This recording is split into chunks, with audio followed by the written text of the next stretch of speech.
Reading Comprehension by Madeline Graham. I'm going to talk about 5 different comprehension teaching strategies: inference making, vocabulary, text structure, close reading, and comprehension monitoring. Inferences are needed to comprehend a text. An inference uses evidence from the text to make a conclusion about the text that is not explicitly stated. An elaborate inference is not needed to understand the text, but it embellishes on what the text is saying. A necessary inference is needed and used to integrate meaning from what is being read. It helps to make conclusions about what is happening in the text. Teachers need to ask inference-demanding questions. This helps us access when in a text a student can make inferences. If a student cannot answer inference-demanding questions, he or she may need more structure in reading instruction. It is important for students to look beyond the words they are reading and understand what those words hold. Complications in making inferences may come from poor memory. Inferences need to be made throughout a text, not just sentence by sentence. Other complications could stem from poor or lack of vocabulary. If students do not understand the meaning of words being read, they're not going to be able to go on and make conclusions about those words. Background knowledge is also an indicator for success when it comes to inferences.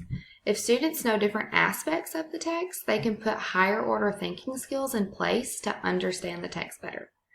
Graphic organizers may be used to help visualize how to make connections within a text and what may be missing for complete comprehension. Vocabulary is the next teaching strategy. Effective reading comprehension depends on strong vocabulary. Knowing the meaning of words is extremely important when reading, or else you don't know what it is that you're reading about. There are 3 aspects of knowing the meaning of a word. Depth is knowing the relation of a word and its concepts.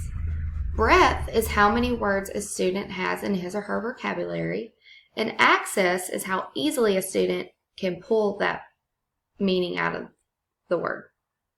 Teaching on these 3 aspects will strengthen vocabulary and overall language skills that increase the likelihood that students will understand the words they find in a text. It is helpful to teach meanings of new words through the use of graphic organizers and pictures. Teachers should also use direct and indirect instruction. The use of direct instruction is needed in case key words and terms are likely unknown to the readers. Indirect instruction should be used to enhance the reader's ability to make inferences and find the meaning of those unknown words. Text structure is very helpful when comprehending new material. It helps establish relationships between the text that could be informative or narrative. Informative text describes content such as textbooks and journals. Narrative text usually tells a story that's made up with characters and what they're doing in the story.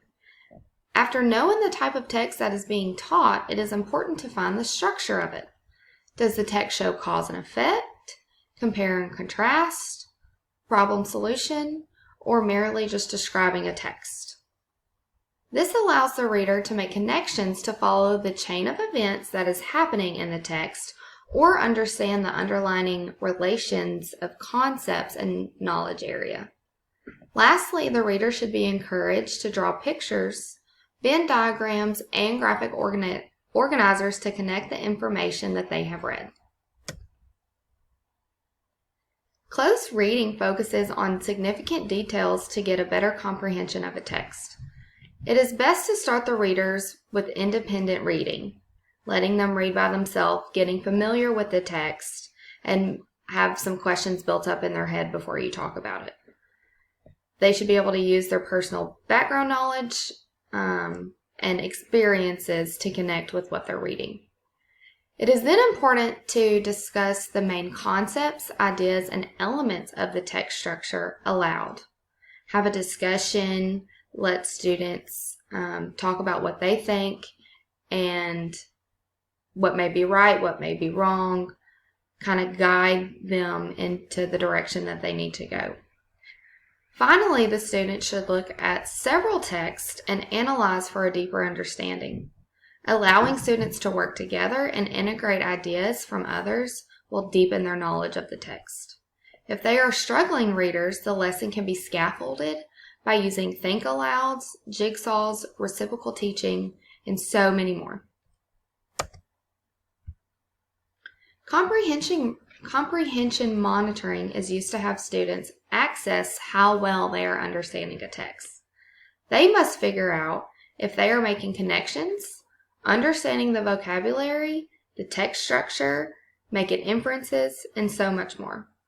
The author from our textbook said, "It is only if a failure to understand adequately is detected that the reader can try to repair it." Teachers can access how well students are able to do this by inserting mistakes in a text. They should give students text with errors and then also give texts that do not have errors.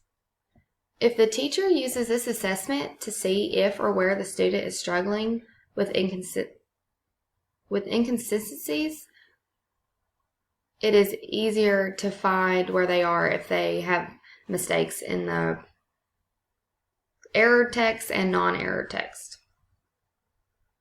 This is a good way to make students alert and pay more attention to what they are reading also. If you start out the lesson by showing them examples of the errors in the text, they'll be able to look for those errors once you give them the material to read on their own. Students should be encouraged to reread a text, make inferences, and look up words for complete understanding of what they are reading. In conclusion, comprehension is very broad. I have only discussed 5 comprehension strategies that can help teach comprehension. And out of these, they all can be narrowed down, as well as a number of strategies that I did not discuss. When teaching comprehension, it is essential to look at every little detail about comprehension and what the student is reading and what they are getting out of the reading. All the strategies in this comprehension can be used for whole group, pair, or one-on-one instruction. With a little tweaking, they can be effective in any situation. The goal of teaching comprehension is for each student to be fulfilled and prosper in their reading education and overall education, because it stems from all content areas. If students are not taught to read for comprehension, what is the purpose of their reading? Am I work cited? Thank you.